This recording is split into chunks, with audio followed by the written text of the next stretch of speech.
হঠাৎ করে রাত 1-1:30টার সময় আমার ভাই ঘরে কোনো আওয়াজ হচ্ছে, ভাই সঙ্গে সঙ্গে উঠে এই কে রে আমার ঘরে, এই কথা শোনার পরে লোকটা হুড়মুড়িয়ে বের হয়ে যাওয়ার পর আমার ভাই পিছন পিছন দৌড় দিতে থাকে এবং লোকটাকে দেখে ফেলে। পিছন থেকে দেখে তাকে চিনতে পারে এবং বলে এই দাঁড়া দাঁড়া বলে চিল্লাচিল্লি করে। আমার বাবা মার যে ঘরে ঘুমায় সেই ঘরে দরজা লাগানো ছিল।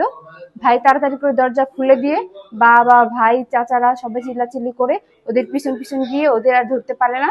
পরবর্তী দিন সকালে এলাকার বাচ্চারা মানুষেরা ঘাস টাস কাটতে গিয়ে দেখে যে গয়নার বাক্সগুলা ছড়িয়ে ছিটে চোখ দিয়ে পড়ে আছে। তো সেখান থেকে ওগুলো খালি বক্সগুলো উদ্ধার করা হয়। রাত্রে যখন এই ঘটনা ঘটে ভাই উঠে 999 কল দেওয়ার পর সরাসরি 5 মিনিটের ভিতরে পুলিশ আসে দেখে সবকিছু। দেখার পরে ওনারা বলে যে পরের দিন সকালে যে আপনারা থানাতে অভিযোগ করবেন। আমরা সেই মোতাবেক পরের দিন যে থানাতে অভিযোগ করি।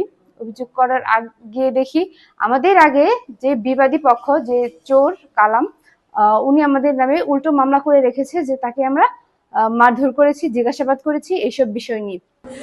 এতটি রূপেরা বলে এতটি গয়না, 4 জোড়া রুলি, 4টে গলার হার, মাথা তাজ তো সমস্ত জিনিস আমার অনেক করে নিঃস্বভাবে দিয়ে গেছে। আমার আমার বোনটা মারা গেছে, আমার বোনের জিনিসটি সত্যি রয়ে গেছে। এখন আমার একটা অনুরোধ, আমার জিনিসটি আমার ফিরিয়ে দেখ। আমি ওর নামে আমি অভিযোগ উঠাই আনুম, যদি আমার গয়নাটি আমার ফিরিয়ে দেয় আমার আর কোনো দুঃখ। সব মশার বিরুদ্ধে সুরক্ষা দিতে এলো বসুন্ধরা এক্সট্রিম অ্যারোসল, মশার বিরুদ্ধে এক্সট্রিম সুরক্ষা। আমি ঘুমিয়ে আসলাম, তখন বাজে রাত 1টা থেকে 1:30টা বাজে, যে খটখটা আওয়াজ হইতেছে। আমি ওই কে রে বলে আমি দৌড় দিছি পিছন পিছন, সেও দৌড় দিছে। দৌড় দেওয়ার সময় আমি হইতেছি যে এইখান থেকে দেখি মা আর বাবার দরজা লক করে দিছে। পরে আমি লকটা ছুটে আবার আমি পিছন পিছন দৌড় দিছি। দৌড় দিয়ে আমি একজনকে চিনছি, সে ওই দিকে গেছে গা। আমি আর খুঁজে টুজে পাই নাই। আমি আজকে 28 বছর যাবত আমি কুয়েত প্রবাসী। আমি 2 মাস হয়েছে আমি ছুটিতে আসছি। গত 27 তারিখে রাত আনুমানিক 12টা সাড়ে 12টার দিকে আমার গ্রিল কেটে আমার প্রায় স্বর্ণ অলঙ্কার 25 থেকে 28 ভরি স্বর্ণ ছিল। স্বর্ণ আমার একা না, আমার 3 জন মানুষের স্বর্ণ আমার গুচ্ছিত ছিল। তাদের স্বর্ণ সহকারে তারা ডাকাতি করে নিয়ে যায় আমার অজ্ঞান করে। আমি খোঁজ পাই নাই, তখন আমার ছেলে খোঁজ পাইছে। ছেলের ঘরে ছিল, আমার ঘরে আর লক করছে।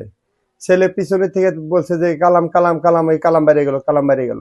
এখন এই পর্যায়ে উনি যাওয়ার পরে আমি কালাম সকালবেলা অলরেডি ও আসছে, আইসা পরে উনি জায়গায় জিজ্ঞেস করছি যে উনি উল্টা আমার আরো ঠেট দিতেছে। ঠেট দেওয়ার পরে আমি ভালো মন্দ কিচ্ছু বলি নাই। উনি যে আমার আগে যে আমার নামে রুজু করছে। তারপরে আমি পুলিশকে আমি ফোন করছি, আমি 3 নামে ফোন করছি। তারা আসছে, পুলিশ আমার সহযোগিতা করছে, পুলিশ আমাদেরকে সহযোগিতা করছে, সাংবাদিক ভাইরা সহযোগিতা করছে।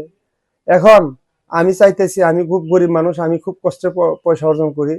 আমার এই মাল ঝামেলাগুলো যেন আমি তদন্তের সাপেক্ষে আমি জানি আমার এইগুলা ফেরত পাই।